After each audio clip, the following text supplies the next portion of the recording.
Alright, so before we get into the video, we're going to be talking about the Manny Pacquiao versus Yordenis Ugas post-fight review. So, Yordenis Ugas shocks the world and defeats the legend Manny Pacquiao by a unanimous decision. And my thoughts on it, what a upset, man.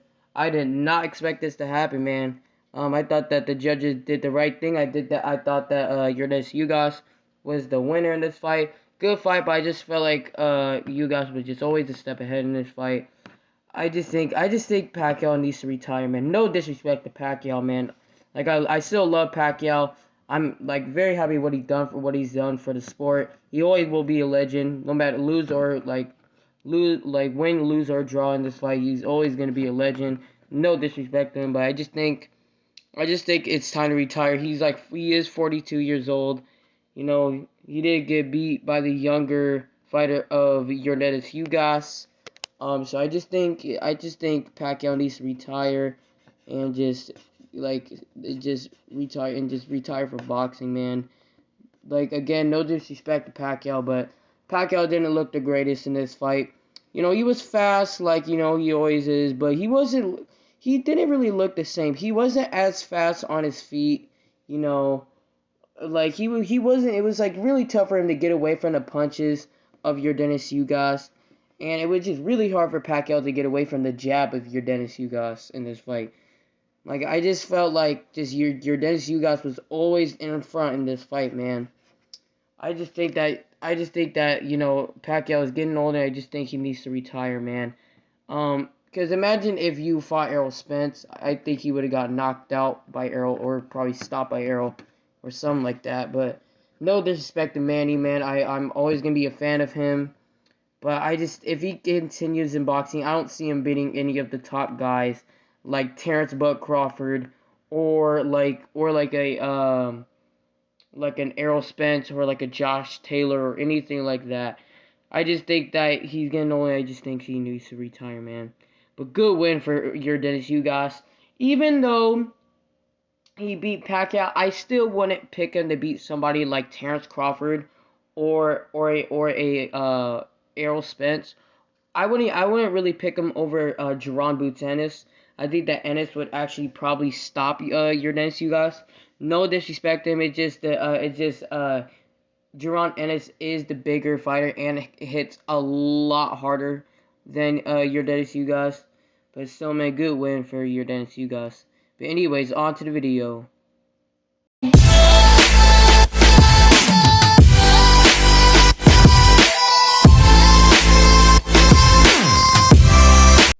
Hey, what's up, y'all? Preston for Fight Media 360 here. So this is a quick preview and prediction for Jake Paul versus Tyron Woodley. So before we get into all this, I just want to say this fight will be taking place on August the 29th on Sunday. It's not going to be on Saturday. It's actually going to be on Sunday. And it will be live on Fight TV, where you can buy it on, Showtime. And yeah. Now we got that out the way, so now let's talk about the odds and then what they need to do to win, and then my final prediction. So Jake Paul is listed as a negative 210 favorite over Tyron Woodley. So yeah. So now we got that out the way, so now I'll talk about what they need to do to win, and then my final prediction. So let's start off with the slight favorite, Jake Paul. So I'd like to see from Jake Paul is I would like to see him kind of do what he does, man. Like I'm really impressed with Jake Paul, and also before I go through all what he needs to do. People are really disrespectful to Jake Paul. Yes, he's a bit of a dick. You know, he is a bit of a dickhead and just a douchebag. But it doesn't change the fact that he is the talent, man. He does have talent. He can punch. He has some boxing abilities.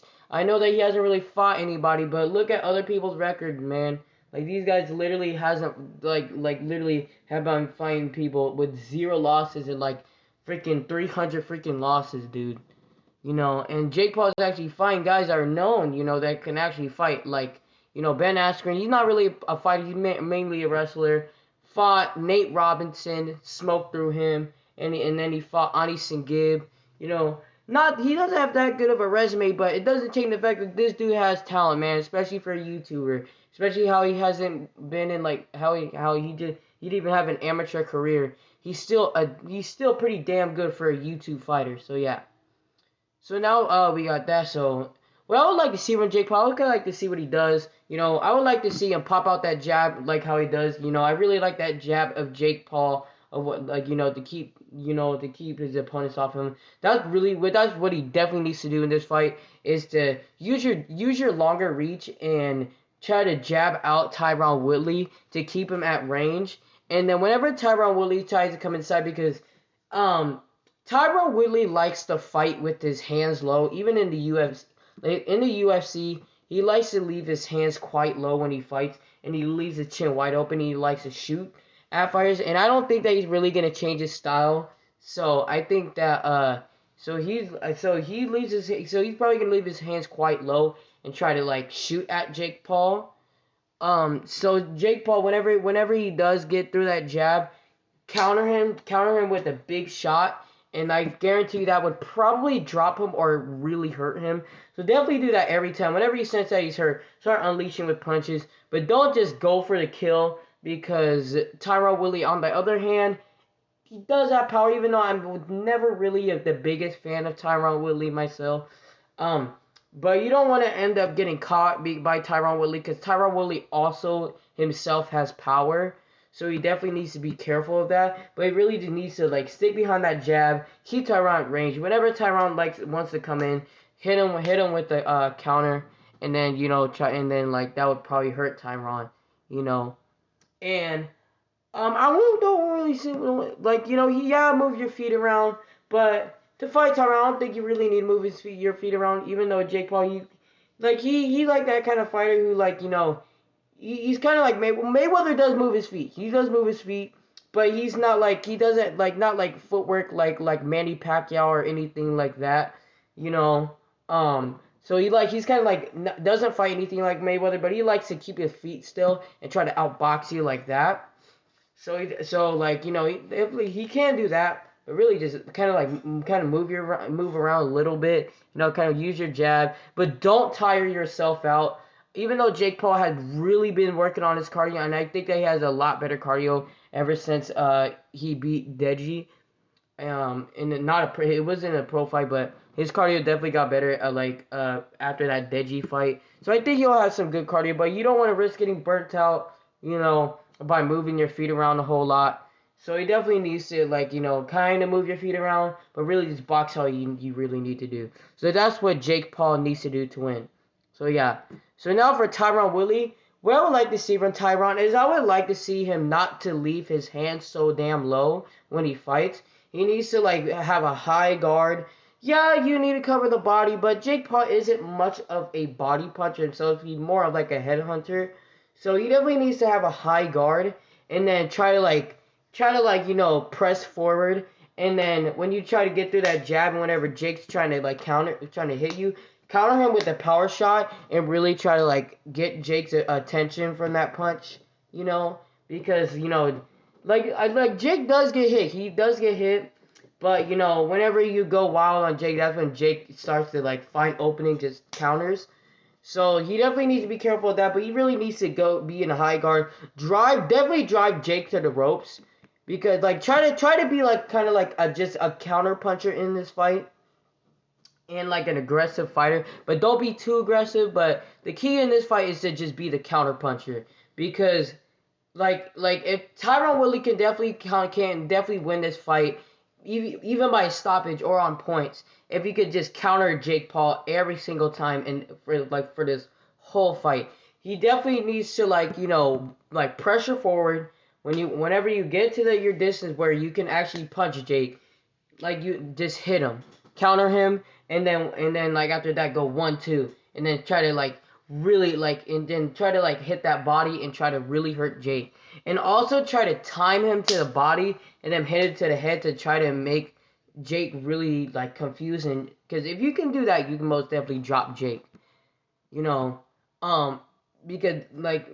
so you can most definitely drop Jake in this fight with a hook to the body and then a hook to the head. You can definitely drop him, but just be a counter puncher in this fight, because if you can counter punch Jake every single time, again, you can win this fight convincingly, kind of like what Brian Castano did against Jermell Charlo. is that he was he was